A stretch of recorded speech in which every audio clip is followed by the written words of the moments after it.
බුද්ධාභිවන්දන සකල සත සසරින් මුදන් සම්මා සම්බුදු සරණයි සියලු දෙනාටම ආයු බොහෝ වේවා සදහස් සුබනතුනි බොදුනුවන්ගේ හදවතේ හිනාලිකාව මේ සදහම් විකාශය ඔබගේ හදවතේ හිනාලිකාව අප දන්නවා ඒ නිසාමයි මේ බුද්ධාභිවන්දනා උතුම් දායකත්ව ධර්මදේශනා මාලාව මෙත් සිතින් යුතුව අපි ඔබ වෙතට නිරන්තරයෙන්ම ගෙනෙන්නේ නිසාම අද අප සූදානම් මේ හෝරාව තුළ ඔබ වෙතට අර්ථවත් වූ සධර්ම දේශනාවක් ගෙනීමට. එනිසා අපි සියලු දෙනාටම මෙත් සිතින් යුතුව පෙන් සිතින් යුතුව ආරාධනා කරනවා. මේ උතුම් අර්ථවත් වූ සධර්ම දේශනාව නරඹන්න ශ්‍රවණය කරන්න. ඒ ආරාධනාව සමගින්ම පළමු කොට අපගේ ගෞරවනීය දේශකයන්න් වහන්සේව අපි ඔබ සියලු දෙනාම පාදාභි වන්දනින් යුතුව සාදුකාර ලබා දීලා පිළිගනිමු. උන්වහන්සේ කොළඹ 10 මාලිගාවත්ත සුධර්මාරාම වාසී ත්‍රිපිටක ධර්මවේදී ගෞරව ශාස්ත්‍රවේදී අප පින්වත් පූජ්‍යපාද හසලක සීල විමල ගෞරවනීය පින්වත් ස්වාමීන් වහන්සේ අද මේ උතුම් සධර්ම දේශනාව ඔබ අප සියලු දෙනා වෙනුවෙන්ම සිදු කරන්නේ උන්වහන්සේව සාදුකාර ලබා දීලා පාදාභි වන්දනින් යුතුව පළමු කොට පිළිගනිමු. සාදු සාදු සාදු. සදහවත් සුපෙන්නතුනේ අද දින මේ උතුම් සධර්ම දේශනාව සඳහා සදැහැති දායකත්වයෙන් කටයුතු කරන ලබන සදහවත් සුපෙන්නතුන් පිළිබඳවයි මම ඔබට මෙලෙස සිහිපත් කර සිටින්නේ. කොටහේන ලෝවැන්ඩල් පටුමගේ නොම්බර 35 දරණ නිවසේ පදිංචි වී සිටි අභාව ප්‍රාප්ත වූ බී.ඒ. ප්‍රනාන්දු දයාබර සීයා ඊ.එස්. ප්‍රනාන්දු දයාබර මෑණියන් ටී. සයිමන් ප්‍රනාන්දු දයාබර පියාණන් සහ බී. සිරිපාල යන අයට පින් පෙත් අනුමෝදන් කිරීමටත් එමෙන්ම නොම්බර 91A දරණ නිවසේ පදිංචි ටී.ඒ. ගුණතිලක මහත්මිය ඒ.ජී. ගුණතිලක මහතා සහ එම පවුලේ ඒ.ජී. චින්තන ලහිරු ගුණතිලක නවසීලන්තේ වාසය කරන ඒ.ජී. ධනුෂිකා බුද්ධිනී ගුණතිලක එම්.ඒ.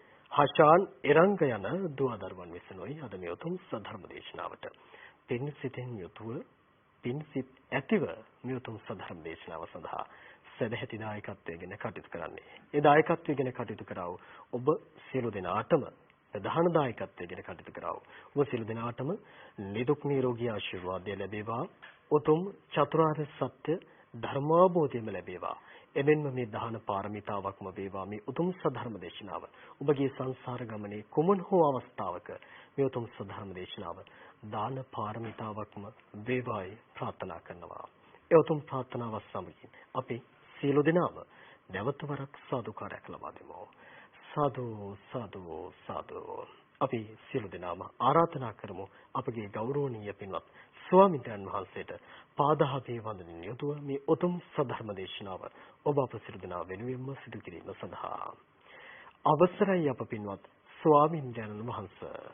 සමන්ත චක්කවාලේසු අත්‍රා ගච්ඡන්තු දේවතා සද්දම්මං මුනි රාජස් සුනන්තු සග්ග මොක්කදං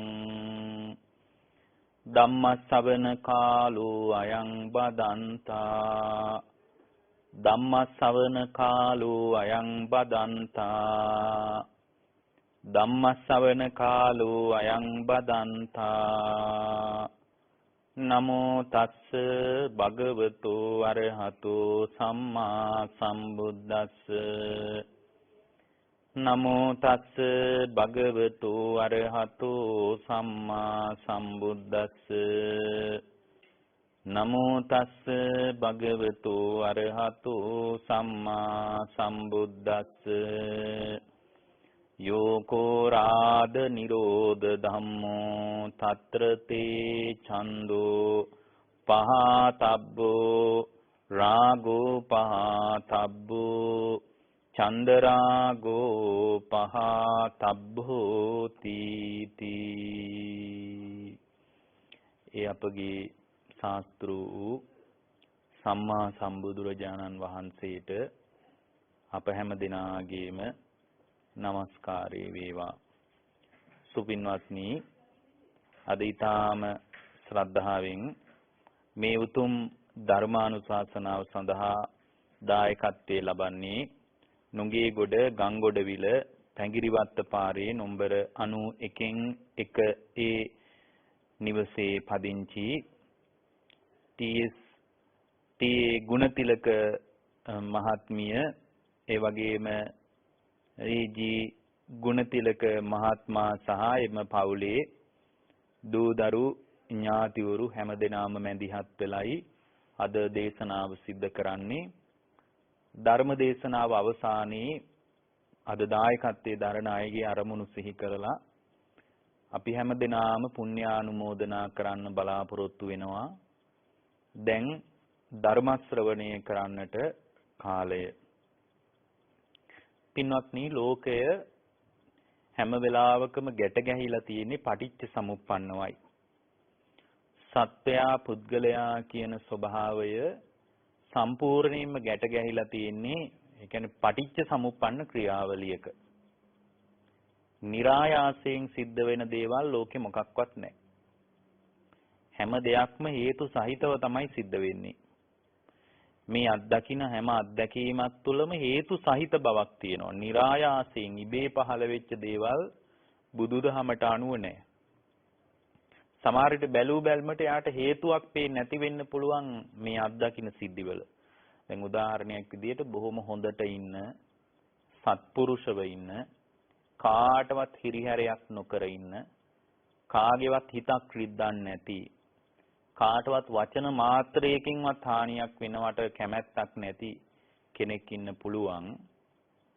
එයාගේ ජීවිතේ නමුත් එයා එහෙම ජීවත් වුණාට එයාට හරියන්නේ නැහැ. ජීවිතේ yaadෙන්නේ ජීවිතේ කරන කියන වැඩ අසාර්ථකයි. කොච්චර උත්සාහවත් වුණත් එයාගේ ජීවිතේ දියුණුවක් ලබන්න බෑ. නමුත් එයා කාටවත් හිරිහැරයක් නොකර කාටවත් දොස් කියන්නේ නැතුව කාටවත් බනින්න නැතුව කාටවත් කරදරයක් නැතුව හිටියට ඒ මිනිස්සයාට හරියට කරදර තියෙන්න පුළුවන්. තවත් පිරිසක් අතර ඒ මිනිස්සයා අපකීර්තියටපත් වෙන්න පුළුවන්. ඒ වගේ වෙලාවක කෙනෙකුට හිතෙන්න පුළුවන් ඕනම ආගමක ඉන්න කෙනෙකුට හිතෙන්න පුළුවන් දැන් වෙනත් ආගමකුණත් පල්ලි යන දේවස්ථානයට යන කෝවිලට යන ශ්‍රාවකයෙක් ඉන්න පුළුවන්. නමුත් එයාගේ ජීවිතේ එච්චර වරදින්නේ ඇයි කියලා එයාට හිතා ගන්න බෑ. නමුත් පල්ලියට කෝවිලට දේවස්ථානයට දේවාලයට යන්නේ නැති අය බොහොම ජයට Tamanගේ වැඩපළ කරගෙන Tamanගේ කටයුතුත් එක්ක බොහොම පහසුවෙන් ජීවිතේ ගෙවලා දානකොට එයා හිතෙන්න පුළුවන් දැන් මේ ලෝකේ මම තරම් දෙවියන්ට පූජා කරන, දෙවියන්ට වැඳුම් කරන, දෙවියන්ට ගරු කරන, දෙවියන්ට බාර දෙන කෙනෙක් නැහැ.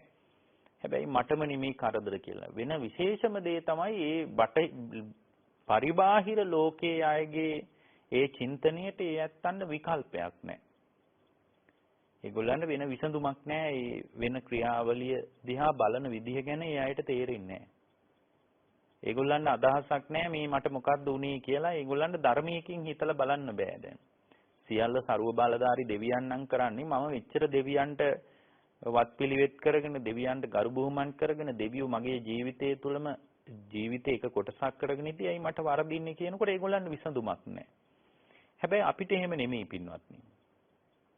හේතුන් සහිතවයි මේ හැම අත්දැකීමක්ම ඇති වෙන්නේ කියලා බුදුරජාණන් වහන්සේ එහෙම මතක් කරද්දී අපි මේ අත්දකින්න සිද්ධිවල ඒ කියන්නේ අපි කොච්චර හොඳට හිටියත් අපිට වරදිනවා නම් කොච්චර ගුණ යහපත් විදියට හිටියත් අපේ ජීවිතේ හැම වෙලාවකම කඩා වැටෙන හිත් වේදනා ඇති වෙන පසුතැවීම ඇති වෙන දේවල්ම නම් වෙන්නේ.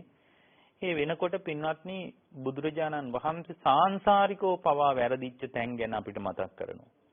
මේ ජීවිතේ අපි කාටවත් හිරිහැරයක් නොකලට සාංශාරික වශයෙන් අපේ අතින් වෙච්ච වැරදි තමයි අපි මේ විපාක විදියට විඳවන්නේ කියලා බුදුරජාණන් වහන්සේ මතක් කරනවා. දැන් අපි හිතාගෙන ඉන්නේ මරණ උපතේ සිට මරණය දක්වා තියෙන අත්දැකීම් මාලාව ඔස්සේනේ අපි අදහසක් ගන්නෙ. නමුත් මරණින් එහා පැත්තේදී මරණින් එපිට ජීවිතයේදී මොනවද කළේ කොහොමද ගෙවුනේ මොන විදියටද අපේ කාලය ගත වුනේ මේ මොකක්වත් පින්වත්නි අපි හරියට දන්නේ නැහැ. අපිට හරියට අදහසක් නැහැ. අපිට හරියට තේරෙන්නේ නැහැ. ඒතර අපිට එහෙම එකක් හරියට තේරෙන්නේ නැති නිසා සමහර විට යම් කෙනෙක්ගේ ජීවිතේ පසුබෑමක් ඇති වෙන්න පුළුවන් අපිට වරදිනවා අරායට වරදින්නේ අපි මෙච්චර හොඳට ඉන්නවා නමුත් මේ මෙච්චර වැරදි කරන මෙච්චර පසුතැවීම් ඇති කරන සිද්ධි තියෙන මිනිස්සුන්ට කිසි කරදරයක් නැහැ වගේ හැඟීමක් යම් කෙනෙකුට එන්න පුළුවන්. ඒ නිසා අපි පරිස්සම් වෙන එක ඉතාම වැදගත්. හේතුව තමයි මේ ගත කරන ජීවිතේම නැවත නැවත විපාක හදලා දෙනවා. ඒත් ඒ විදිහට බලනකොට ලෝකයේ සම්පූර්ණයෙන්ම ගැට ගැහෙන්නේ පටිච්ච සමුප්පන්නව පින්වත්නි. හේතුන් සහිතව තමයි ඇති වෙලා තියෙන්නේ. ඒත් හේතුන් සහිතව ඇති වෙද්දී බුදුරජාණන් මේ හේතුන් නිසා ඇති වෙන බවත් හේතු නැතිවීමෙන් නැති වෙලා යන බවත් ලෝකේ යථාර්ථය තමයි ඒක. ඒ යථාර්ථයට යම් ශ්‍රාවකයෙක් විවෘත වුණොත් ඒ විවෘත වුණ ශ්‍රාවකයා ඒ විවෘත වුණ මිනිසයා නැවත උපතක් කරා යන්නේ නැහැ පින්වත්. ඒ කියන්නේ නැවත උපතක් කරා නොයන විදිහටම යාව නිදහස් වෙලා යනවා. එයා දන්නවා කුරුළු කූඩුවක් වටේට ගැට ගැහිලා තියෙනවා වගේ හරියට මාළුවෙක් දැලකට පැටලිලා ඉන්නවා වගේ මකුළුවෙක් දැල හදාගෙන මැදට වෙලා ඉන්නවා වගේ මේ ගැට නූල් බෝලයක් පැටලිලා ගැට ගැහිලා තියෙනවා වගේ මේ සංසාරයේ ගැට ගැහිලා තියෙන්නේ පැටලිලා තියෙන්නේ යථා ස්වභාවය අවබෝධ කරගන්න බැරි වුණ නිසා යථා ස්වභාවය නම් හේතුන් නිසා ඇති වෙන බවත් හේතු නැතිවීමෙන් නැති වෙලා යන බවත් කියලා තේරුම් ගත්තට පස්සේ එයාගේ ජීවිතේ සම්පූර්ණයෙන්ම නිදහස් වෙන්න පටන් ගන්නවා. ඒ සම්පූර්ණයෙන්ම නිදහස් වෙන ශ්‍රාවකෙක් හැම වෙලාවකම පින්වත්නි හිත පරිස්සම් කරගන්නවා. එතකොට හිත පරිස්සම් කරගන්න විදිහ ගැන අපට අපගේ බුදුරජාණන් වහන්සේ අනුශාසනා කරලා තියෙනවා. කොහොමද මහණෙනි මේ හිත පරිස්සම් කරගන්නේ හිත සුරක්ෂිත කරගන්නේ කොහොමද කියලා බුදුරජාණන් වහන්සේ හරියට අපිට බණ කියලා දීලා තියෙනවා. අපේ තියෙන ගැටලුව තමයි අපි බණ දන්නේ නැති ප්‍රශ්නේ නෙමෙයි අපි හොඳට බණ දන්නවා. හැබැයි ඒ දන්න බණවලට අනුව අපි ජීවිතේ දිහා බලන්න හුරු වෙලා නැති බරපතල අරුබුදයක් පින්වත්නි අපි හැම දිනාගේම ජීවිතේට තියෙනවා. සමහර වෙලාවට අපි මේ මූලික අදහස අල්ලගන්නේ නැතුව උඩින් යම් සිදුවීම් ටිකක් විතරක් ග්‍රහණය කරගන්නවා. දැන් ඔබ දන්නවා ලෝකයේ ඕනෑම විග්‍රහයක තියෙන දෙයක් තමයි පින්වත්නි මේ ඒ කියන්නේ යථාර්ථ අවබෝධයට උදව් වෙන ධර්මයක විතරක් නෙමෙයි හොඳ නිර්මාණයක පවා සැඟවිච්ච කතාවක් තියෙනවනේ. අපිට හිතා ගන්න බැරි සැඟවිච්ච ලස්සන කතාවක් තියෙනවා. ඒ සැඟවිච්ච කතාව අස්සින් කැමැති විදියට මේ ධර්මයක් ජීවිතයට ගලප ගන්න විදිහ ගැන බුදුරජාණන් වහන්සේ අපිට කියලා දීලා තියෙනවා. කැමැති කෙනෙකුට සැඟවිච්ච දාර්ශනික හරය හඹාගෙන යන්නත් පුළුවන්. එහෙමත් නැත්නම් සාමාන්‍ය ශ්‍රාවකයෙකුට ඒ දාර්ශනික හරයට කැමති නැත්නම් එයාට පුළුවන් බණ ටිකක් අහලා එයාට පුළුවන් මේ ඔය දානි ටිකක් දීලා දානි හැන්දක් බෙදලා එයාගේ ජීවිතේ මේ ගෙවලා දාන්න එයාට පුළුවන්කම තියෙනවා. ඒකට දානි ටිකක් දීලා පන්සිල් ටික රැකගෙන එහෙම ඉන්නත් පුළුවන්. හැබැයි දක්ෂ ශ්‍රාවකයෙකුට මේකේ තියෙන දාර්ශනික හරය අවශ්‍ය නම් හොයාගෙන යන්නත් පුළුවන් පින්වත්. එතකොට අපි හැම වෙලාවකම දක්ෂ වෙන්න ඕන මේකේ මේ දාර්ශනික හරය හොයාගෙන යන්න. එතකොට හැම තැනම දාර්ශනික හරයක් තියෙනවා. ඔය සෙන් බුදු දහමෙහිම තියෙනවා ලස්සන දාර්ශනික හරයක්. එතකොට බුදුරජාණන් වහන්සේ පටිච්ච සමුප්පන්න න්‍යාය පරිස්සමෙන් මතු කරගන්න විදිය ගැන මාධ්‍යමික දර්ශනීය තියෙන ශූන්‍යතාවය කියලා වෙනම කොටසක්. ලෝකේ පටිච්ච සමුප්පන්නව බලන විදිය ගැන තමයි ඒ තුලින් ඒ දේශනාවලින් වුන් අවධාරණය කරන්නේ. අර ඔකට හොඳ සෙන් කතාවක් තියෙනවා. ඒ සෙන් කතාවේ තියෙනවා ගුරුවරයාගේ ගෝලයෝ දෙන්නෙක් ඉන්නවා. එක ගෝලේ කොඩියක් දිහා බලාගෙන කල්පනා කරලා තර්කයක් ගොඩ නැගුවා. මේ හෙලවෙන්නේ කොඩිය කියලා. තවත් කෙනෙක් කිව්වා ඊළඟ ගෝලයා කිව්වා නෑ ඔය කොඩිය නෙමෙයි හෙලවෙන්නේ ඔය හුළඟයි හෙලවෙන්නේ කියලා. ඒතර හුළං හමන නිසා කොඩිය හෙලවෙනකොට එයා හිතුවා කොටසක් කොඩිය හෙලවෙනවා කියලා කොටස ඊළඟ කෙනා කිව්වා නෑ කොඩිය නෙමෙයි හෙලවෙන්නේ හුළඟයි හෙලවෙන්නේ හුළඟ හෙලවෙන්න නිසා අපිට කොඩිය හෙලවෙනවා වගේ පේනවා කියලා. ඉතින් මේක විශාල දාර්ශනික සාකච්ඡාවක් බවට පත් වුණා.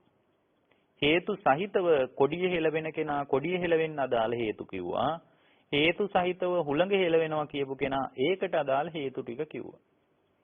ඒතර මේ විදිහට හේතු ටික කියද්දි පින්වත්නි එයාගේ ගුරුවරයා ඒ සෙන් ගුරුවරයා එතනට ඇවිල්ලා මේ වාදයේ දිහා බලාගෙන ඉඳලා කියනවා දරුවනි කොඩිය නෙමෙයි හෙලවෙන්නේ කියනවා. ඒතර කොඩිය නෙමෙයි හෙලවෙන්නේ කියනකොට අර හුළඟ හෙලවෙනවා කියපු කෙනා කිව්වා ඒකනේ මම කිව්වේ කොඩිය නෙමෙයිනේ හෙලවෙන්නේ. මම මෙච්චර වෙලා හේතු සහිතව කිව්වා ඒක මේ ඇහුවේ නෑනේ ගුරුතුමනි කියලා කිව්වා. ඒ වෙලාවේ බුදුරජාණන් වහන්සේගේ දේශනාව තුළින් පෝෂණය වුණු දහමක් තමයි සෙන් බුදු දහම. ඔය බොහෝ රටවල් වල ජපානයේ වගේ රටවල් වලත් සෙන් බුදු දහම ගැන විශාල හැදෑරීමක් තියෙනවා. චීනීත් විකාශනයක් තියෙනවා. ඒතකොට දැන් අර කොඩිය හෙලවෙනවා කියපු කෙනාගේ හිතේ මන්දකාමී බවකුත් හුළඟ හෙලවෙනවා කියපු කෙනාගේ හිතේ උද්‍යෝගයකුත් ඇති වෙන්න පටන් ගත්තා.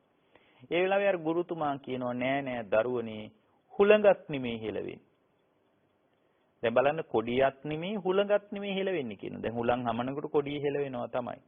ඒතර මේ ගුරුවරයා කියනවා ඇත්තටම හෙලවෙන්නේ නුඹලාගේ සිතයි කියලා. ඒතර මේ නුඹලාගේ සිතයි කියනකොට එයාගේ මේ ජීවිතේ අවබෝධයක් කරා එනවා. කොඩියක් නෙමෙයි හුළඟක් නෙමෙයි හෙලවෙන්නේ ඇත්තටම හෙලවෙලා තියෙන නුඹලාගේ සිතයි කියලා කියනකොට හිත තමයි හෙලවෙන්නේ කියනකොට ඒකේ හරි දාර්ශනික අදහසක් තියෙනවා. ඇත්තටම පින්වත්නි ලෝකේ හෙලවෙන දේවල් බාහිරින් තියනවා කියලා අපි හිතුවට ඇත්තටම හෙලවෙන්නේ අපේ හිත. ඒ කියන්නේ අපේ හිතේ ඇතිවෙන නාම ධර්ම ටිකක ක්‍රියාත්මක වීමක් විතරයි තියෙන්නේ. අපි දැක්ක පහුගිය කාලේ ක්‍රිකට් මැච් බලන්න මිනිස්සුන්ගේ ලොකු මනාවක් තිබුණා. ඒතකොට ක්‍රිකට් මැච් ටික බලනකොට ඒගොල්ලෝ හිතුවා එළියේ තමයි මැච් එක තියෙන්නේ කියලා. ඒතර ඇත්තම මැච් එක එළියේ තියෙන එක නෙමෙයි ඒක ඇතුලේ තියෙන මැච් එකක් පින්වත්නි. ඒතර ක්‍රිකට් මැච් මේ කොරෝනා ආස්සේ හරි කමක් නැහැ මේ ක්‍රිකට් මැච් බලපු Tamanගේ වැඩපළ නතර කරලා බලපු ගෙවල් දොරවල් වල වැඩ අත්හැරලා දාලා බලපු ඊට පස්සේ රැකියාවට යන වැඩ ඔක්කොම අත්හැරලා දාලා කන්නේ බොන්නේ නැතුව පවා ක්‍රිකට් බලාපු මිනිස්සු ඉන්නවා. එතකොට ඒක ක්‍රීඩාවකට යම් අදහසක් උනන්දුවක් ඇති කරගන්න එක කිසිම වරදක් නෑ. හැබැයි දැන් ක්‍රිකට් මැච් බලනකොට අපිට හිතෙනවා එළියේ දැන් මේ කොඩිය හෙලවෙනවා කියපු කතාවම තමයි. හුළඟ හෙලවෙනවා කියපු කතාවම තමයි.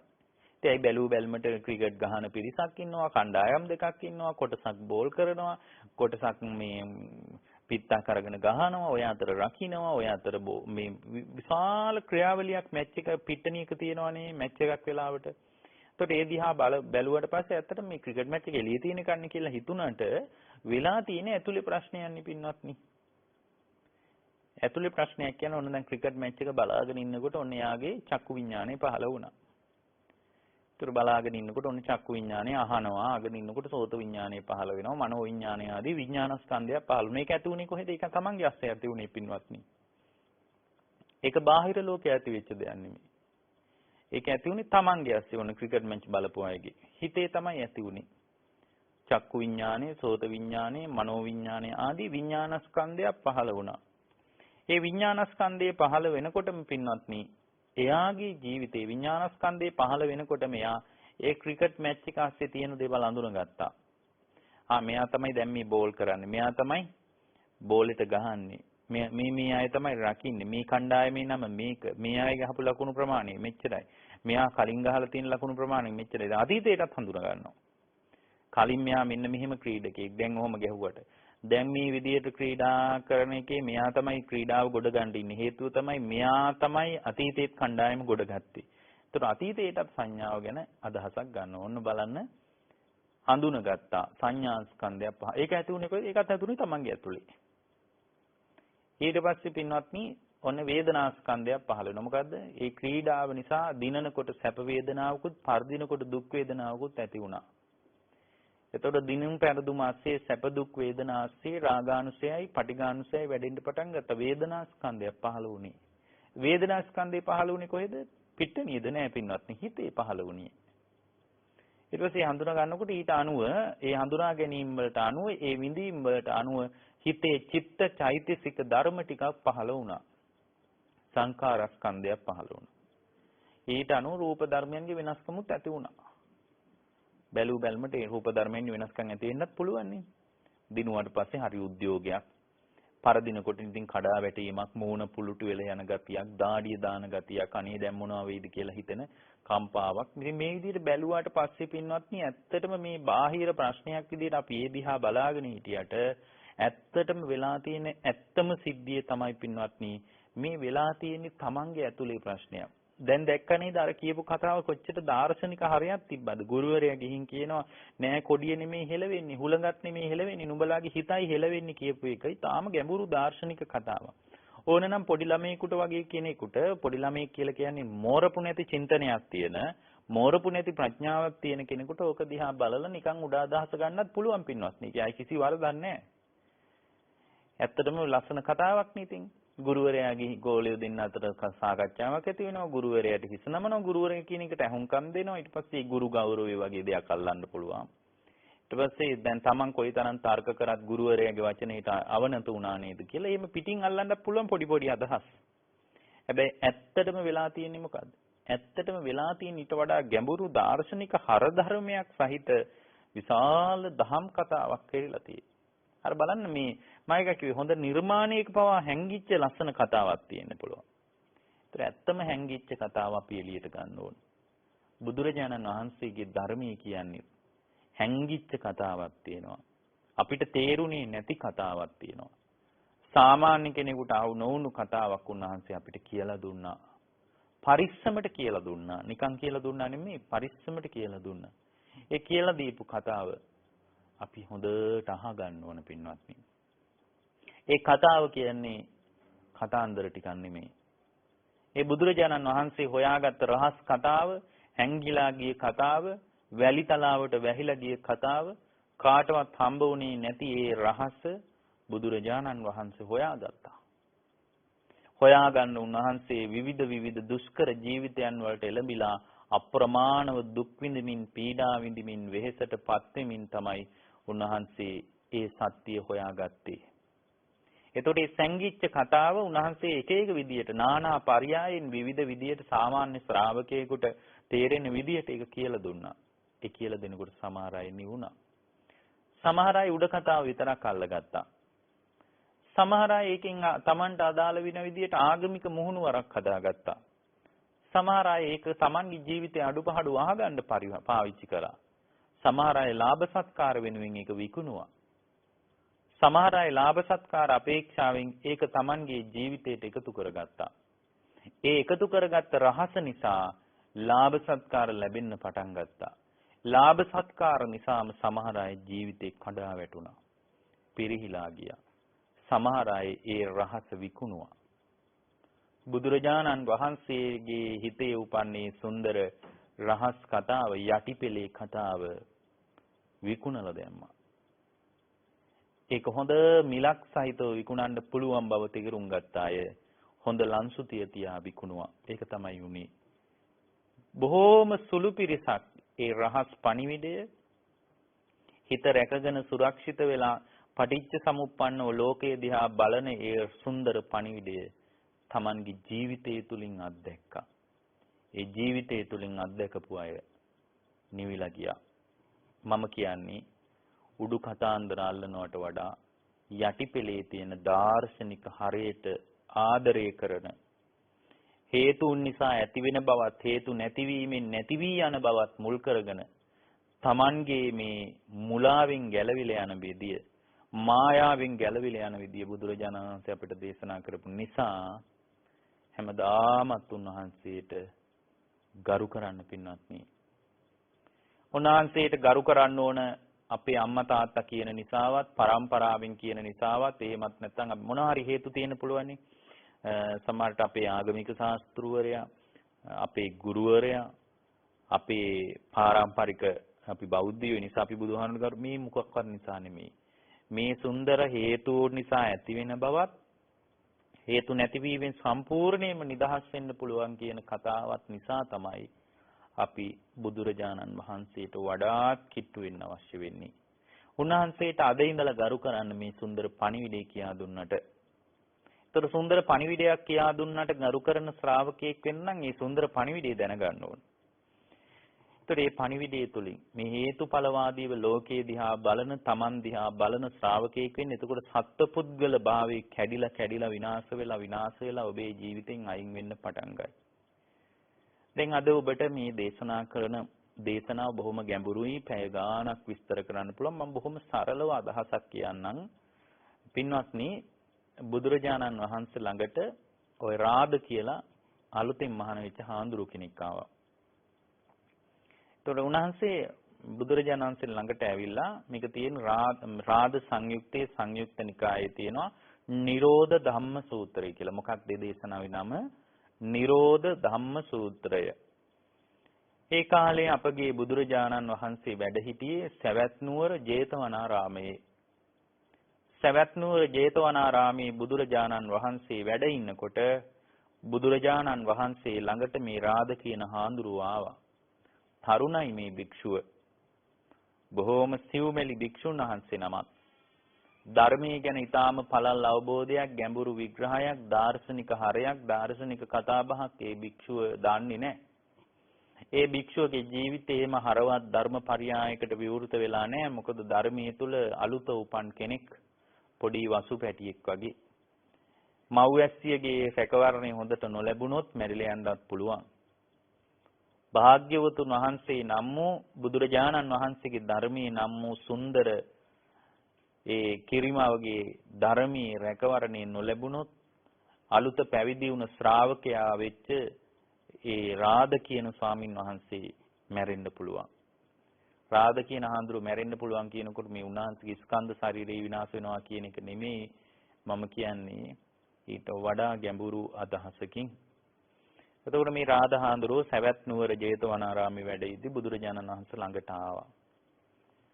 ඇවිල්ලා බුදුරජාණන් වහන්සේ සමග ඊටාම ප්‍රියමනාප කතා බහක යෙදුණා.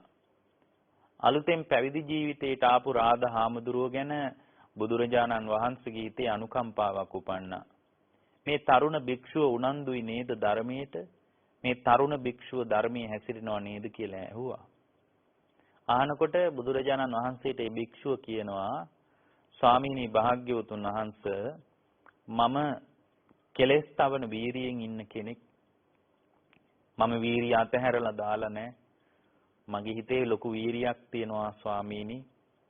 මම ගොඩාක් වීරිය කරනවා. මම වීරිය අතාරින්නේ නැහැ. මම වීරියමයි ඉන්නේ. මට ඉක්මනට මේ ප්‍රශ්නේ, මේ ගැටලුව විසඳ ගන්න ඕන. මේ තවත් ජරා මරණ වලින් පිරිච්ච ලෝකයක් එක්ක ගනුදෙනු කරන්න මට අදහසක්, හැඟීමක් නැහැ. අනේ ස්වාමීනි මට ඉක්මනින් මේකෙන් නිදහස් වෙන්න ඕන. උපන් වීරියෙන් තමයි මම ඉන්නේ.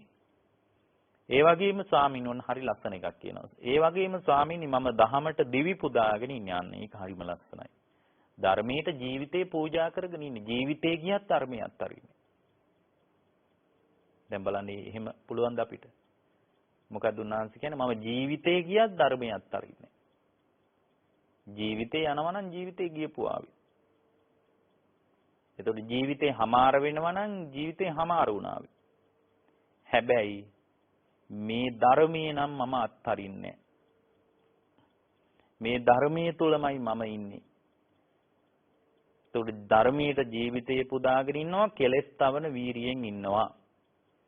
එතකොට ඒ බඳු ශ්‍රාවකේකට ස්වාමීනි, ඒ වගේ ශ්‍රාවකේකට ඔබ වහන්සේ මට, ඒ කියන්නේ ධර්මයේ ජීවිතේ දීගෙන ඉන්න කෙලෙස් තවන වැර තියෙන ශ්‍රාවකේකට ස්වාමීනි හරියන බණ ටිකක් කියන්න මට අද. මං එහෙම කෙනෙක්, මං ඒ විදියට හිත හදාගෙන ඉන්න කෙනෙක්. මට හරියන බණ ටිකක් සංක්ෂේපයෙන් කියන්න, විස්තර කරලා නෙමෙයි. සමහරට මේ වෙලාවේ විස්තර කර කර බණ කියන්න නුසුදුසු වෙලාවක් වෙන්න ඇති. විස්තර කර කර බණක් අහගන්න තරම් දීර්ඝ වේලාවක් කාලය ගත කරන්න භාග්‍යතුන් වහන්සේටත් අපහසු වෙන්න ඇති. ඒ නිසා තමයි ඉතින් ඉක්මනින් කලබලින් ඇවිල්ලා වන්දනා කරලා ප්‍රියමනාප කතාවකදීලා කියනවා ඇති මේ රාද කියන පැවිද්දට ආපු නව යවුන් භික්ෂුව, පැවිද්ද තුල ලදරුවෙක් වන් වූ භික්ෂුව බුදුරජාණන් වහන්සේට කියන්නේ, ස්වාමීනි මම කෙලෙස් තවන වීරියෙන් ඉන්නවා, ධර්මයට ජීවිතේ පුදාගෙන ඉන්නවා. අනේ මට කෙටියෙන් බණ ටිකක් කියන්න. ඒ විදියට ඉන්න මිනිහෙකුට හරියන බණ ටිකක් කියන්න බලන්න. ඒ කෙනාට හරියන බණනේ බුදුරජාණන් වහන්සේ කිව්වේ. ඒතර එහෙම කෙනෙකුට බුදුරජාණන් වහන්සේ කියාපු කෙටි බණක්, අකුලලා කියපු බණක් තමයි නිරෝධ ධම්ම සූත්‍රයේ තියෙන්නේ. විස්තර කර කර තේරුම් ගන්න ශ්‍රාවකයෙකුට මේ ජීවිතය තුළදීම ධර්මයෙන් සම්පූර්ණයෙන්ම රැකවරණයක් හදාගන්න පුළුවන්. ඊට පස්සේ බුදුරජාණන් වහන්සේ මතක් කරනවා, හොඳයි රාද, එහෙනම් මං කියන්නම් හොඳට අහගන්න කියනවා. හොඳට මානසිකාරය කරන්න කියනවා. මම දේශනා කරන්නම්. වාසිස්සාමිති මම කියන්නම් කියනවා. රාද මේක හොඳට මේ කතාව අහගන්න කියනවා. නිරුද්ධ වෙන ස්වභාවයට අයිති දේ හඳුනා ගන්න කියනවා පළවෙනි. කියන්නේ නිරුද්ධ වෙලා යන ස්වභාවයට අයිති දේ හඳුනා ගන්න කියනවා. නැති වෙලා යන විනාශ වෙලා යන ස්වභාවයට අයිති දේ හඳුනා ගන්න ඕන අපි පළවෙනි. අනිත්‍ය වෙලා යන විනාශ වෙලා යන නැති වෙලා යන කඩාකප්පල් වෙලා යන කුඩුපට්ටම් වෙලා යන දේ හඳුනා ගන්න ඕන අපි ඉස්සෙල්ලම. මොනවද කැඩිලා යන දේ මොනවද විනාශ වෙලා යන දේ මොනවද විදිලා යන දේ මොනවද නිරුද්ධ වෙලා යන දේ කියලා බුදුරජාණන් වහන්සේ පළවෙනියෙන් කියනවා මේ රාද කියන භික්ෂුවට අඳුන ගන්න කියලා. ඒතරේ කැඩිලා බිඳිලා විනාශ වෙලා හැප්පිලා ගැලවිලා විනාශ වෙලා යන දේ පිළිබඳ පළවෙනියෙන් පින්වත්නි අපි අදහසක් හදා ගන්න ඕන. මොකක්ද කැඩිලා බිඳිලා විනාශ වෙලා ජීවිතේ නැති වෙලා යන දේ නිරුද්ධ වෙලා යන ස්වභාවයට අයත් දේ කුමක්ද කියලා දැනගන්න කියලා. එතකොට මේ නිරුද්ධ වෙලා යන ස්වභාවයට අයිති දේ පිළිබඳ ඔබ තුල පවතින කැමැත්ත දුරු කරගන්න කියනවා. අන්න ඒක දුරු කරගන්න කියනවා. ඒ වගේම ඒ කෙරෙහි ඇතිවෙච්ච රාගය දුරු කරගන්න කියනවා. ඒ කෙරෙහි ඇතිවෙච්ච ඡන්ද රාගය දුරු කරගන්න කියනවා. ඔන්න වචන තුනක් කිව්වා. මොකද්ද? නිරුද්ධ වෙලා යන, කැඩිලා යන, විනාශ වෙලා යන, බිඳිලා යන, වෙනස් වෙලා යන ස්වභාවයට අයිති දෙයට ඇතිවෙච්ච කැමැත්ත දුරු කරගන්න රාද. ඒ වගේම ඡන්ද රාගය දුරු කරගන්න ඕන ඔබ. ඒ වගේම රාගය දුරු කරගන්න ඕන. දැන් මේ විදිහට කියලා බුදුරජාණන් වහන්සේ මතක් කරනවා රූපං කෝ රාද නිරෝධ ධම්මෝ රාද. රූපය කියලා කියන්නේ නිරුද්ධ වෙන ස්වභාවයට අයිති දෙයක්. මේ සියලු රූප නිරුද්ධ වෙන ස්වභාවයට අයිති පින්වත්නි. ඒ වගේම මේ සියලු රූප කැඩෙන, බිඳෙන, විනාශ වෙන, වෙනස් වෙන, හැප්පෙන, පොඩි වෙලා යන අපි අර ඉස්සලා කියපු කුඩුපට්ටම් වෙලා යන ස්වභාවයට අයිති දෙයක් තමයි රූපය කියලා කියන්නේ. ඒතර රූපේ විනාශ වෙලා යන, වෙනස් වෙලා යන දෙයක් කියන අදහස දැනගත්තන් පස්සේ මේකට තියෙන කැමැත්ත අයින් කරගන්න ඕන.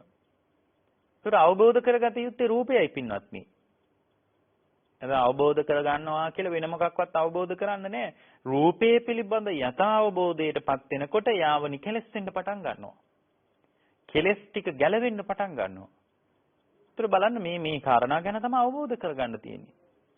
නිරුද්ධ වෙලා යන කියන්නේ රූපයේ පිළිබඳ ලෝකේ බාහිරටත් ඒක බලන්න ඕනේ, ඇතුළටත් බලන්න. අජ්ජත්තික බහිද්ද කියලානේ ඔකට කියන්නේ. ඒතර තමන්ගේ රූපේ දිහා විතරක් බලලා වැඩක් නැහැ. කැඩෙන, බිඳෙන, විනාශ වෙන, හැප්පෙන, පොඩි වෙලා යන දෙයක් තමයි රූපය කියලා තමන්ට තියෙන කැමැත්ත විතරක් දුරු කරගෙන හරියන්නේ නැහැ පින්වත්නි. ඒක බාහිරටත් බලන්න ඕන. බහිද්ධාවා කායේ කායානුපස්සී විහෙරති අජ්ජත් බහිද්ධාවා කායේ කායානුපස්සී විහෙරති කියලා කියන්නේ. එළියටත් බලනවා, ඇතුළටත් බලනවා, එළියටයි ඇතුළටයි වේගින් බලන්න පටන් ගන්නවා. හරියට දැලි පිහියක් මොහත ගාන මිනිහෙක් එක පැත්තකට ගන්නවා කාලයක්. ඊට පස්සේ දැන් ඔබ දන්නවනේ පිහියක් ගන්නකොට එක පැත්තකට ගන්නවා, ඊට පස්සේ අනිත් පැත්තට ගන්නවා. ඊට පස්සේ දෙපැත්තට වේගින් ගන්න පටන් ගන්නවා.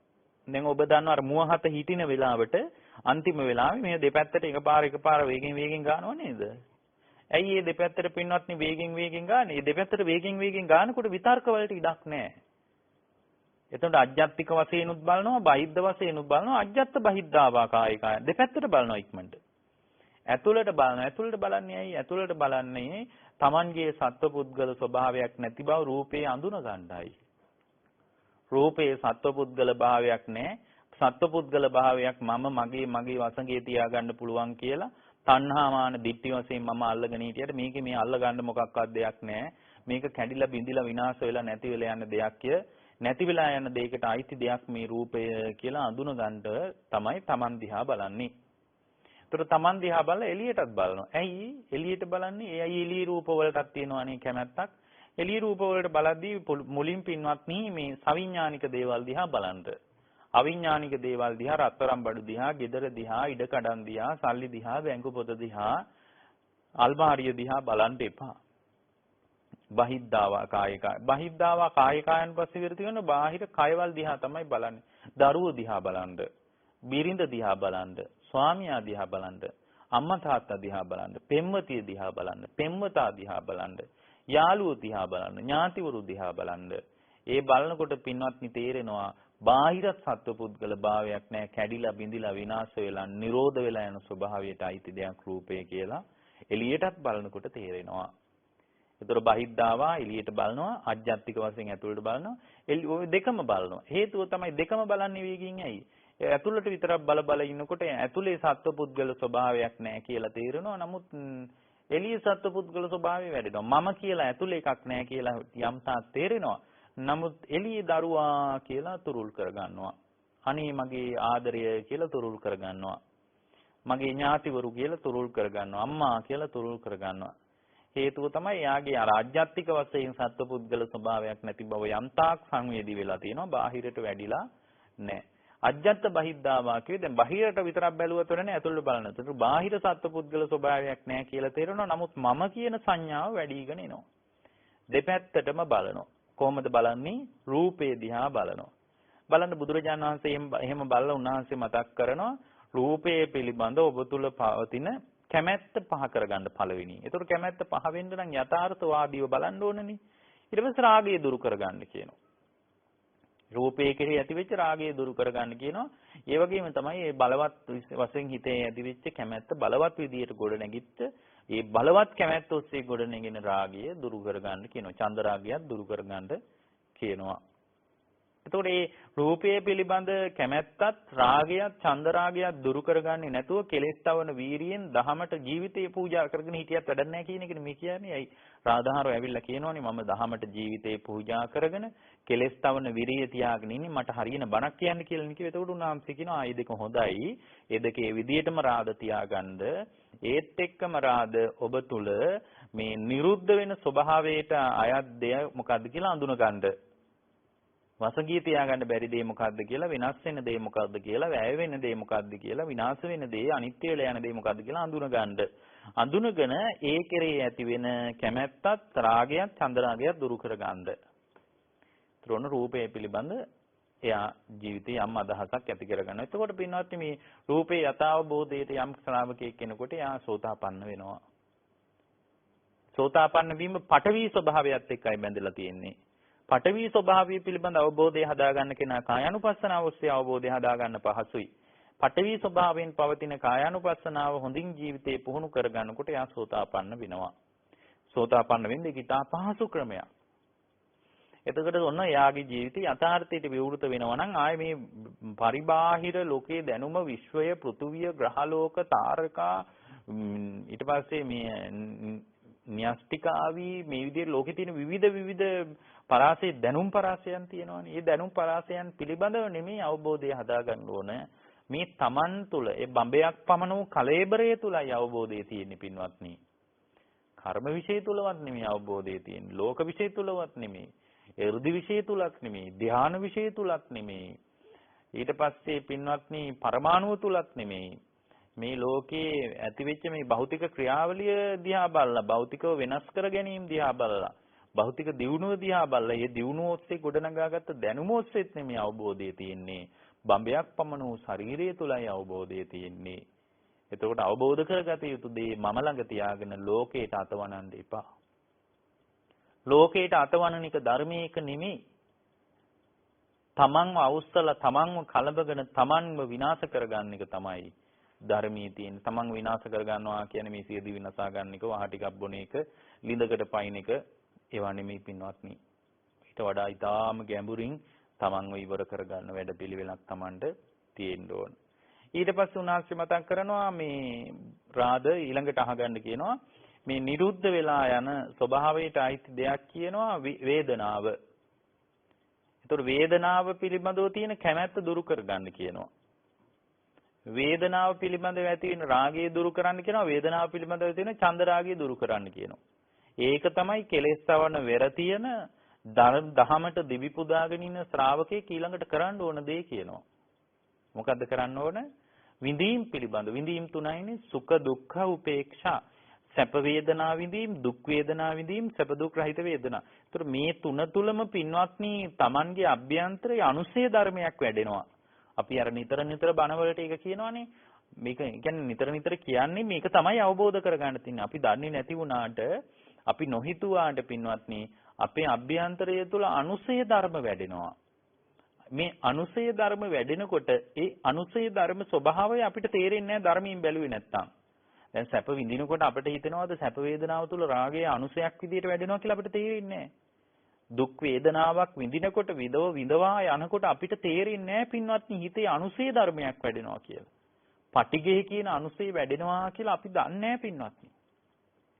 එතකොට රාගානුසයත් පටිඝානුසයත් ඒ වගේම අර සැප දුක් රහිත විඳීම් තුල පින්වත්නි අපිට තේරෙන්නේ අවිද්‍යාව කියලා අනුසය වැඩෙනවා කියලා. අනුසය ධර්ම වැඩිගෙන එනකොට ඒ විඳීම් පිළිබඳ ඊටාම පළල් අවබෝධයක් හදාගන්න ශ්‍රාවකෙක් විඳීම් පිළිබඳව එයා අතීතයේත් බලනවා අනාගතයේත් දිහාත් බලනවා. අතීතයේත් විඳීම් කොහොමද අනිත්‍ය වෙලා ගිය විදිය බලනවා. අතීතයේ තිබ්බ සැප වේදනා කොහොමද විඳීම් අනිත්‍ය වුනේ? අතීතයේ තිබ්බ දුක් වේදනා කොහොමද අනිත්‍ය වුනේ? සාංශාරික වශයෙන් සුගතියේ ඉපදිලා හිටියානම් එහෙ සැප විඳලානේ මම මෙහෙ එන්න ඇත්තේ. සාංශාරික වශයෙන් දුගතිය උපන්නනම්, නිරේ උපන්නනම්, പ്രേත ලෝකේ උපන්නනම්, සතර අපායේ උපන්නනම් එහෙත් දුක විඳලා නේද ආවේ. එතකොට නිරේ තුල, പ്രേත ලෝකයේ තුල දුක් වේදනාව නේද මම විඳෙන්නේ කියලා සාංශාරික වශයෙන් එයා බලනවා. බලනකොට එයාට තේරෙනවා දැනුත් මේ විඳවීම තුල දැනුත් මේ විඳීම් වෙනස් වෙලා යන එකක්. වෙනස් වෙන ස්වභාවයට, නිරුද්ධ වෙන ස්වභාවයට අයිති දෙයක්. එතකොට ඒ තුල කැමැත්තක් හදාගෙන හරියන්නේ නැහැ. සැප වේදනාවට කැමැති වුණොත් සැප වේදනාව තුල රාගානුසයයි වැඩෙන්නේ. දුක් වේදනාව තුල පටිඝානුසයයි වැඩෙන්නේ. එතකොට මේ රාගානුසය, පටිඝානුසය, අවිද්‍යානුසය තුල දෝලණය වෙවි එහෙට මෙහෙට කැරකි කැරකි හිටපු නිසා තමයි මේ භවගාමී සාංශාරික ජීවිතය තුළ මාව නිර්මාණය වුනේ. මම නිර්මාණය කරේ දෙවියෙක්, බඹෙක්, මාරයෙක් නෙමෙයි. මම නිර්මාණය කරගත්තේ මම විසින් භවපත්‍ය ජාති. එතකොට විපාක පිණිස කර්ම හදාගත්ත නිසා තමයි ජාතියක් පහළ වුනේ. විපාක පිණිස යම් තැනක කර්ම හැදුන්නේ නැත්නම් එයාට ජාතියක් නැහැ. එතකොට සැප දුක් උපේක්ෂා විඳීම් තුළ Tamanගේ ජීවිතේ වැඩෙන අනුසය ධර්මයන් ගැන යා අදහසක් හදාගෙන එහෙමනම් මේ වේදනාව අනිත් වෙලා යන දෙයක්. අනාගතයටත් යම් සැප වේදනාවක් හෝ දුක් වේදනාවක් හෝ ඇති වුණොත් ඒ තුලත් රාගානුසය, පටිඝානුසය, අවිජ්ජානුසය විතරයි වැඩෙන්නේ. ඒ තුලත් ආයේ ගන්න දෙයක් නැහැ. නිරුද්ධ වෙන ස්වභාවයට අයිති දෙයක් කියලා එයා පින්වත්නි වේදනාව පිළිබඳවත් අවබෝධයක් හදාගන්න. දැන් බලන්න එහෙම අවබෝධයක් හදාගන්න නැතුව ජීවිතේ සංසාරයෙන් ඉගොඩ වෙනවා කියලා, සංසාරයෙන් ඈතර වෙනවා කියලා, ජීවිතේ හමාර කරනවා කියලා එකක් නැහැ ලෝකේ පින්වත්නි. ලෝකේ හමාර කරගන්න වැඩපිළිවෙල තමයි මේ කියන්නේ. දැන් බලන්න මේ රාධ හාමුදුරුවෝ කෙලෙස් තවන වීරියෙන් අප්‍රමාදීව ධර්මයේ ජීවිතේ පූජා කරගෙන ඉන්න කෙනෙක්. එහෙම කෙනෙක් මේ ටික හිතන්නේ නැතුව හිටියට වීරිය තිබුණත් ධර්මයේ ජීවිතේ පූජා කරගෙන හිටියත් එයා නිවෙන්නේ නැහැ. එයාට මේ ධර්මයේ තමයි හරියන්නේ. එයාට හරියන ධර්මයේ තමයි බුදුරජාණන් වහන්සේ රාධ හාමුදුරුවන්ට මේ කතාවෙන් කියලා දෙන්නේ. ඊට පස්සේ පින්වත්නි ඊට පස්සේ බුදුරජාණන් වහන්සේ දේශනා කරනවා මේ සංඥාව හඳුනා ගැනීමත් වෙනස් වෙලා යන දෙයක්, නිරුද්ධ වෙන දෙයක්, අනිත්‍ය වෙලා යන දෙයක්, කැඩිලා බිඳිලා විනාශ වෙලා කුඩුපට්ටම් වෙලා යන දෙයක් කියලා එයා තේරුම් ගන්නවා. එතකොට මේ තේරුම් ගැනීම තුළ එයා මේ සංඥාව හඳුනා ගැනීම දරුවෝ විදියට, ඉඩකඩම් විදියට, දීපල විදියට, ගෙවල් දොරවල් විදියට විශේෂයෙන් මම කියලා හඳුනාගත්ත හඳුනා ගැනීම, ඊට පස්සේ අම්මා කියලා හඳුනා ගැනීම, දරුවෝ කියලා මේ හඳුනා ගැනීම සියල්ලම නිරුද්ධ වෙන ස්වභාවයෙන් යුක්තයි. වෙනස් වෙලා විනාශ වෙලා අනිත්‍ය වෙලා යන දෙයක් කියලා අඳුන ගන්නවා.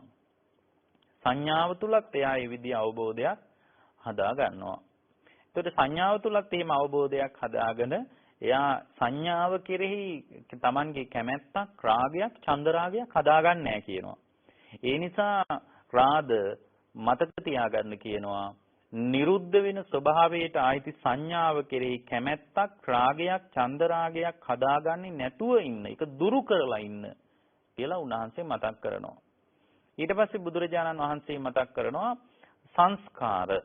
ඒතර සංස්කාර කියන්නේ ඊටම පළල් මාතෘකාවක්. සංස්කාර කියන එක එකම අදහසින් හැමතැනම යෙදිලා නැහැ. ඒතර සබ්බේ සංඛාරා අනිච්චාති කියන තැන අදහසයි. ඊට පස්සේ පටිච්ච සමුප්පාදේ සංඛාරපච්චය විඥාන කියන අදහසයි ගත්තට පස්සේ මේ කියන්නේ ඒ තැන වෙන වෙන විදිහේ අදහසින් යෙදිච්ච බවක් අපට තේරෙනවා. ඒතර සමස්තයක් විදිහට සංකාර කියන එකේ අදහස ගත්තොත් හේතුන් නිසා ඇති වෙන දේවල්. හේතු ප්‍රත්‍යයන්ගෙන් හටගන්න දේවල් කියලා අපිට ගන්න පුළුවන්. නමුත් හේතු ප්‍රත්‍යයන්ගෙන් හටගත්ත දේ කියලා සංකාර ගත්තට ඒ අදහසින් හැමතැනම යෙදිලා තියෙනවා කියලා අපිට හිතන්න බෑ.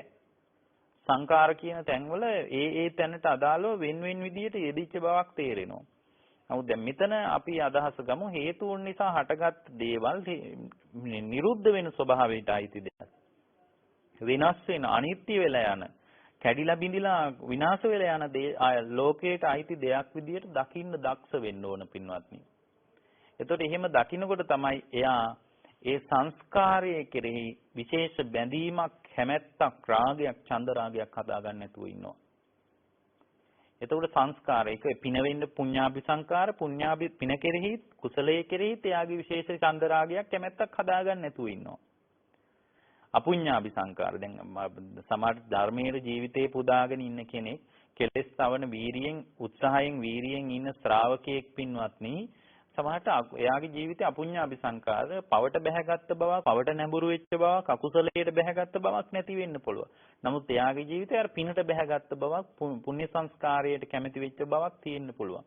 එතකොට මේ සංකාරවල ස්වභාවය තේරුම් පුඤ්ඤාභි සංකාර අපුඤ්ඤාභි සංකාර ආයිඤ්ඤාභි සංකාර, කාය සංකාර, වචී සංකාර, මනෝ සංකාර කියන මේ ඔස්සේ ගොඩනැගෙන සංස්කාර ලෝකය වෙනස් වෙලා යන එකක්, අනිත්‍ය වෙලා යන එකක්, කැඩිලා බිඳිලා විනාශ වෙලා යන එකක්, මට අවශ්‍ය විදියට පවත්වන්න බැරි එකක් කියලා තේරුම් අරගෙන ඒ කෙරෙහි ඇතිවෙන කැමැත්තත්, රාගයත්, ඡන්ද රාගයත් දුරු කරගෙන ඉන්න කියනවා. ඊට පස්සේ පින්වත්නි විඥානය කියන්නේ ලොකු මායාවක්. විඥානේ මායාවක් බව තේරුම් ගන්න එක හරිම අමාරුයි. බුදුරජාණන් වහන්සේ විඥානේ මායාවක් විදියට පෙන්වුවේ. විඥානේ කොයිතරම් මායාවක්ද කියනවනම් දැන් මෙහෙම හිතන්න එක තියෙන පාලමක් වගේ එකක් තියෙනවා කියන්නේ අත්වැලක් වගේ එකක් ඒකෙන් යනවා බල්ලෙක්. බල්ලෙක් යනකොට බැලුවාම වතුරෙන් පේනවා බල්ලගේ වගේම රූපයක්. ඒතර බල්ලට බල්ලගේ වගේ රූපයක් පෙනෙනකොට ඒතර ඒ බල්ලා බලාගෙන ඉන්නවා. ඒතර තව බල්ලෙක් ඉන්නවා වගේ නේද පේන්නේ. ඒ බල්ලට එහෙම මෝරපු ප්‍රඥාවක් බුද්ධියක් නැහැනේ. ඒතර බල්ලා වලිගය හොල්ලනවා. වලිගය හොල්ලනකොට අර බල්ලත් වලිගය හොල්ලනවා. අර පේන සේයාවත් වලිගය හොල්ලනවා. ඒතර මේ වලිගය හොල්ලනකොට මේ බල්ලා දිහා බලාගෙන මෙයා මේ බල්ලා ඒ දිහා බලාගෙන ඉන්නවා. ඒතර කෙනෙක් කියන්න පුළුවන් මේ දැන් බල්ලට හිතෙන්නේ සාමාන්‍යයෙන් ඒ දිහා බලනකොට පින්වත්නි බල්ලට හිතෙන්නේ නිකන් පෙනෙන නිසා බලනවා වගේ. බල්ලට අදහස් වෙන්නේ මේ බල්ලෙක් ඉන්නවා පෙනෙන නිසා. නමුත් ඇත්තම කතාව තමයි බලන නිසායි පේන්නේ පින්වත්නි. පෙනෙන නිසා බලනවා නෙමෙයි බලන නිසායි පේන්නේ. විඥානය කිව්වේ මායාවක් කිව්වේ ඒකයි පින්වත්නි. බල්ලා හිතාගෙන ඉන්නේ පෙනෙන නිසා බලනවා කියලා. ඇත්තටම වෙන්නේ පින්වත්නි බලන නිසා පේනවා. ඒතකොට මේ විඥානස්කන්ධය පිළිබඳ ඒතකොට මේ චක්කු විඥානේ, සෝත විඥානේ, જીවහා විඥානේ, කාය විඥානේ, මනෝ විඥානේ මේ විදිහට ඇතිවෙච්ච මේ මානසික අවධානය කියන එක පිළිබඳ යථාර්ථ අවබෝධයක් ශ්‍රාවකයෙකුට තියෙන්න ඕන. මේක මට ඕන විදිහට පවත්වන්න බෑ, මගේ වසඟේ තියාගන්න බෑ, විනාශ වෙලා යනවා, වෙනස් වෙලා යනවා, නිරෝධ වෙන ස්වභාවයට අයිති දෙයක් කියන එක තේරුම් අරගෙන ඉන්න එකම පින්වත්නි. කියන්නේ රූප, වේදනා, සංඥා, සංකාර, විඥාන කියන පංචස්කන්ධ ලෝකයේ පිළිබඳ යථාවබෝධයට පත් කරගන්න එක, යථාවබෝධයට පත් වෙන එක තමයි බුදුරජාණන් වහන්සේ අපිට උගන්වන්නේ. චක්කු විඥාන, සෝත විඥාන වශයෙන් අපිට මේ මොහොතේ පහළ වෙන විඥාන ස්කන්ධයන් පිළිබඳ යථා අවබෝධයටපත් වෙන්න. මොකද මේ විඥානය කියන මායාව නිසා තමයි සංසාරේ නැමැති සැඩපහරට අහුවෙලා නිරුද්ධ වෙන ස්වභාවයට අයිති දේ නිරුද්ධ වෙන එකක් නෙමෙයි කියලා අපිට මායාවක් විදියට පෙන්වුවේ. කැඩෙන බිඳෙන විනාශ වෙලා යන දේවල් කැඩෙන බිඳෙන දේවල් නෙවෙයි කියලා මේ ඒකේ යථාබෝධයේ වහලා දැම්මේ විඥානය කියන මායාව පින්වත්නි. ඒතර මේ ගැන අවබෝධයක් හදාගන්න අපිට බැරි වුණොත් එහෙම පින්වත්නි එයාට කොයිතරම් කෙලෙස් තවන වීරියක් කෙරෙහි උනන්දුවක් තිබ්බත් ධර්මීය ජීවිතේ පුදාගෙන හිටියත් මේ ධර්මී කියා දෙන ඒ සුන්දර ධර්මයේ කෙලවර කරගන්න ධර්මයේ තුලින් කෙලවර වන වැඩපිළිවෙල එයාගේ ජීවිතය තුළ වැඩෙන්නේ නැහැ. ඒ නිසා පින්වත්නි ඔබ තුළ මේ ජීවිතේ කැමැත්තක් හදාගන්න මේ වෙනස් වෙන විපරීත වෙන ස්වභාවය අවබෝධ කරගන්න. පින්වත්නි මේ සම්පූර්ණ ක්‍රියාවලියම දැන් ඇත්ත තත්ත්වයේ වහලා දාන ස්වභාවය නිවැරදි තත්ත්වයේ යථාර්ථයේ දිශානතියට බුදුරජාණන් වහන්සේ පෙන්නන පැහැදිලි කරන වැඩපිළිවෙල තමයි මේ පංචස්කන්ධ ලෝකයේ යථා ස්වභාවය තුලින් පෙන්නලා දෙන්නේ. මේකේ සත්පුද්ගලයක් නෑ කියන ස්වභාවය තේරුම් ගන්න. බාහිර ලෝකයේ තියෙන පඨවි ආපෝ තේජෝ වායෝ කියන සතර මහා භූතයන්ගෙන් තමයි මේක හැදිලා තියෙන්නේ පින්වත්. එතකොට දැන් බලන්න එළියේ ගහකොළ ඇලදොල ලිම් පොකුණු වලයි වාතයයි මේ හැම එකමක් තියෙන. ඒ කියන්නේ බාහිර කියලා අපි ගමුකෝ බාහිර පරිසරයේ තියෙන්නේ පඨවි ආපෝ තේජෝ වායෝ. මේක ඇස්සේ තියෙන්නේ පඨවි ආපෝ තේජෝ වායෝ. එතකොට ඇතුලේ තියෙන්නේ පඨවි ආපෝ තේජෝ වායෝ නම් එළියේ තියෙන්නේ පඨවි ආපෝ තේජෝ වායෝ නම් එළියට වඩා දෙයක් මේකේ මොකක්වත් නැහැ පින්වත්නි. මේකත් පඨවි ආපෝ තේජෝ වායෝ වලින් හැදිලා තියෙන්නේ. ඒක හොඳටම තේරෙනවානේ කෑමින්නේ පෝෂණය වෙන්නේ. එළියෙන් ගන්න පඨවි ආපෝ තේජෝ වායෝ වලින් නේද පින්වත්නි මේ ඇඟ මෙච්චර ලොකු උනේ. එළියේ තියෙන පඨවි ආපෝ තේජෝ වායෝ වලින් නම් මේක පෝෂණය වුණේ මෙච්චර ලොකු උනේ. මේකෙත් තියෙන ඊට වඩා වෙන මොකක්වත් නෙමෙයි පින්වත්නි. එතකොට මේ රූප වේදනා සංඥා සංකාර විඥාන කියන මේ පංචස්කන්ධ ලෝකය තුල උපාදානස්කන්ධයක් හැදෙන්නේ මෙහි යථාර්ථ අවබෝධයට එන්නේ නැතුව කැමැත්තෙන් රාගයෙන් ඡන්ද රාගයෙන් මේක අල්ලගත්ත නිසා. බුදුරජාණන් වහන්සේ මතක් කරනවා කෙලෙස් තවන වීරිය කොච්චර තිබුණත් ධර්මීය ජීවිතේ පුදාගෙන හිටියත් රූප වේදනා සංඥා සංකාර විඥාන කියන මේ නිරුද්ධ වෙන ස්වභාවයටයි ඉති ලෝකය මම මගේ වසඟේ තියාගන්න පුළුවන් මේක තමයි ඇත්තම කතාව මේක මට තියාගන්න පුළුවන් දෙයක් ඔය මොනවා කිව්වත් අනිත්‍ය වෙන එකක් නෙමෙයි නිට්ටය දෙයක් කියලා සුඛ වශයෙන් ආත්ම වශයෙන් මේක අල්ලගත්ත නිසා ආත්මය තුල තණ්හා මාන දිට්ඨි වශයෙන් ග්‍රහණය කරගත්ත නිසා තමයි පින්වත්නි මේ ලෝකයේ ධර්මය අවබෝධ වෙන්නේ නැත්තේ. ඒකට අවබෝධ කරගන්න තියෙන්නේ මේ බඹයක් පමණ වෙච්ච ඔබ තුලයි අවබෝධය තියෙන්නේ. වෙන ලෝකයක ආරාමයක කුටියක කැලෑවක සෙනසුනක ගහක් යට අවබෝධය ආරවුස්සන් දෙපා. ඔබ තුල ආරවුස්සගෙන ඔබ තුල අවබෝධය ස්ථාවර කරගන්න කියලයි ඔබ හැම දිනාටම යෝජනා කරන්නේ. පින්වත්නි අද මේ උතුම් ධර්ම දේශනාවේ සැදැහැති දායකත්වය ගෙන කටයුතු කරන්නේ කොටහේන බ්ලූමෙන්ඩල් පටුමගේ නම්බර 35 දරණ නිවසේ පදිංචිව ඉඳලා අභාව ප්‍රාප්ත වුණ බී.ඒ. ප්‍රනාන්දු දයාබරණීය සීයාටත් ඊ.එස්. ප්‍රනාන්දු දයාබරණීය මෑණියන් ටී. සයිමන් ප්‍රනාන්දු දයාබරණීය පියාණන් බී. සිරිපාල මහත්මයා කියන ඒ පින්නතුන්ට අනුමෝදනා වශයෙන් තමයි මේ දේශනාව ලංකාවේ සිටින ලෝකයේ සිටින විශාල පිරිසකට ධර්ම දානයේ පිණිස සිද්ධ කරන්නේ.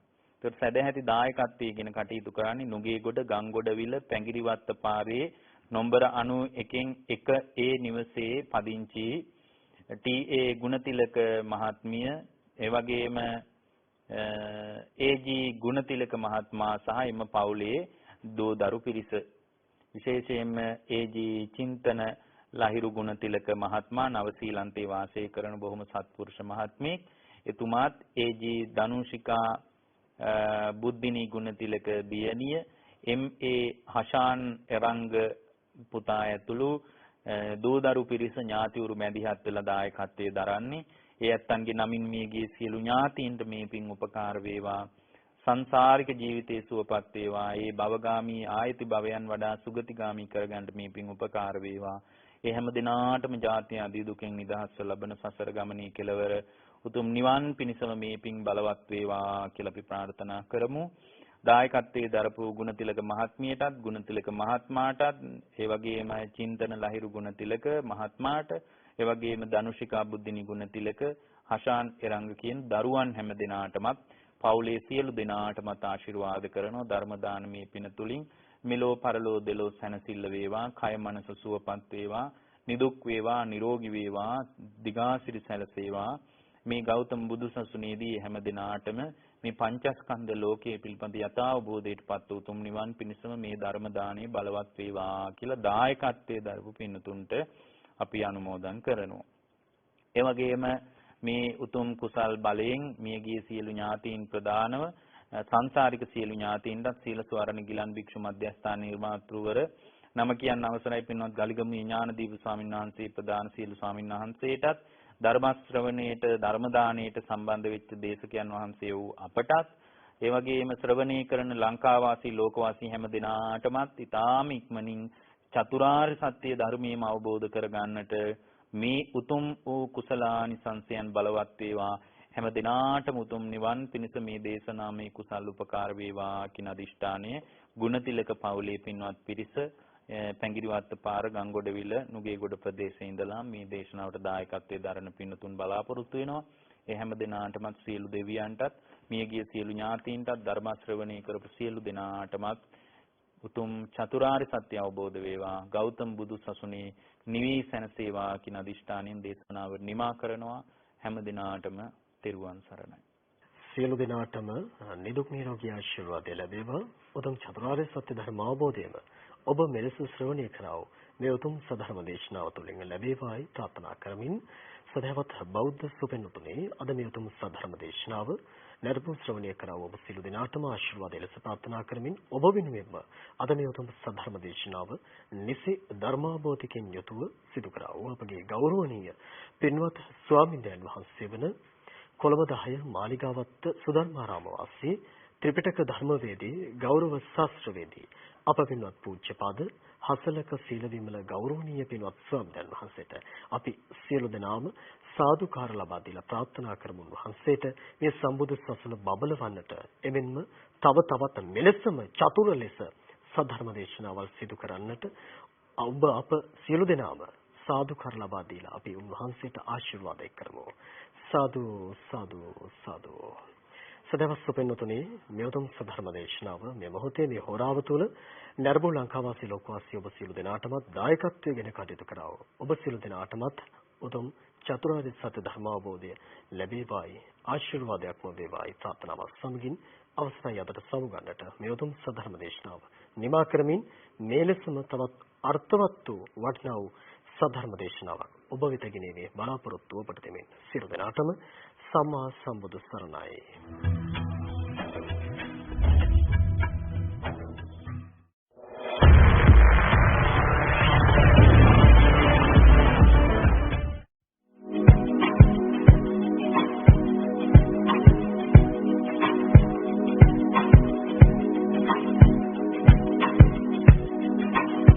උත්තම වූ නිරෝගී සුවය ප්‍රාර්ථනා කරමින් බක්කුල මහා සමිඳුන් නමින් ඉදිවන බක්කුල මහා සෑය ඉදිරිපිට පවත්වන්නා වූ ඖෂධ